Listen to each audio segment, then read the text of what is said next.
ناظرین، یہ ہے خیبر پختونخوا حکومت کی پالیسیوں کے خلاف پاکستان پیپلز پارٹی کے پرامن کارکنوں کے احتجاجی مظاہرے کے خلاف پولیس شیلنگ۔ عرصہ دراز کے بعد جب پاکستان پیپلز پارٹی خیبر پختونخوا حکومت کی ناکامی، بالخصوص حکمران جماعت پاکستان تحریک انصاف کے رہنماؤں کی مبینہ طور پر کرپشن، مالی بدعنوانیوں اور اختیارات کے ناجائز استعمال کے الزامات کے خلاف گزشتہ روز جب احتجاجی مظاہرے کا انعقاد کیا، احتجاجی مظاہرے میں جب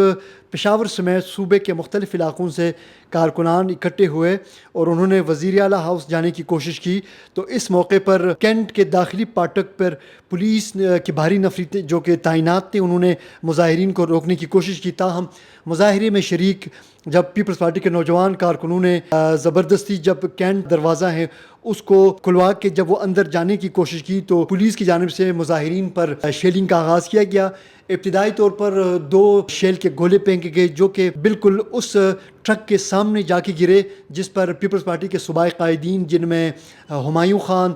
صوبائی صدر محمد علی شاہ باچا اور دیگر عہدیداران اس میں موجود ہیں، اور ابھی محمد علی شاہ باچا جو کہ پیپلز پارٹی کے صوبائی صدر ہیں، وہ ابھی تقریر انہوں نے شروع ہی کی تھی کہ جو شیل کے جو گولے ان کی گاڑی کے سامنے گرے، جس کے بعد کارکنوں میں بگدڑ پھیل گیا اور جو قائدین تھے جو ٹرک پہ، وہ بھی اتر کے گاڑی سے محفوظ مقامات کی طرف چلے گئے۔